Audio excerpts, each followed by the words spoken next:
আসসালামু আলাইকুম রহমতুল্লাহ বরাকাতুহ। আলহামদুলিল্লাহ ওয়াসসালাতু ওয়াসসালামু আলা রাসূলিল্লাহ বাদ। সুপ্রিয় দর্শক শ্রোতা ভাই বোনেরা, আমাদের জীবনের যে কোনো গুরুত্বপূর্ণ কাজে, যে কোনো গুরুত্বপূর্ণ সিদ্ধান্তে আমরা যদি চূড়ান্তভাবে সফলতা নিশ্চিত করতে চাই, তাহলে দুটি কাজ করতে হবে।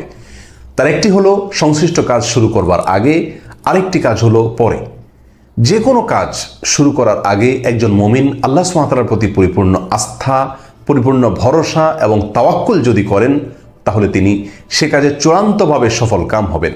আল্লাহ সুবহানাহু ওয়া তাআলা কোরআনে কারীমে বলেছেন, ফাইজা আযামতা ফাতাওয়াক্কাল আলাল্লাহ। যদি কোনো কাজ করার ব্যাপারে তুমি ভেবে চিন্তে সিদ্ধান্ত গ্রহণ করে থাকো, তাহলে আল্লাহ সুবহানাহু ওয়া তাআলার প্রতি ভরসা করো, আস্থা রাখো, তার প্রতি ন্যস্ত করো তোমার সংশ্লিষ্ট কাজের সফলতাকে। অন্য আয়াতে তিনি বলেছেন, ওমাইয়া তাওয়াক্কাল আলাল্লাহ ফাহুয়া হাসবু। যে ব্যক্তি আল্লাহর প্রতি ভরসা করবে, তাওয়াক্কুল করবে, আল্লাহ তার জন্য যথেষ্ট হয়ে যাবেন।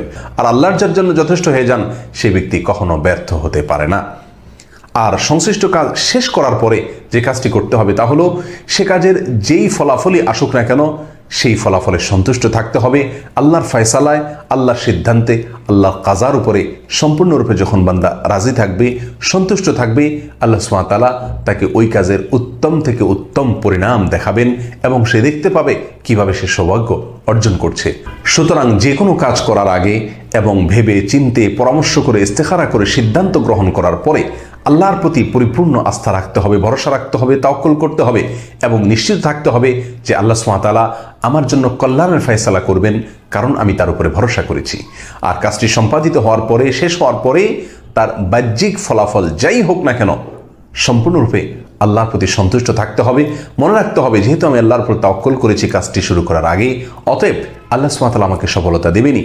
বাহ্যিকভাবে যদি আমার সে কাজের সফলতা আমি নাও দেখতে পাই, নিশ্চিতভাবে জেনে রাখতে হবে চূড়ান্ত সফলতা আমার জন্য অপেক্ষা করছে, এর ভেতরেই আমার জন্য মঙ্গল নিহিত আছে। আল্লাহ সুবহানাহু ওয়া তাআলা আমাদের সকলকে সকল কাজে, সকল সিদ্ধান্তে এভাবে সফল কাম হওয়ার তৌফিক দান করুন, সার্থক হওয়ার তৌফিক দান করুন।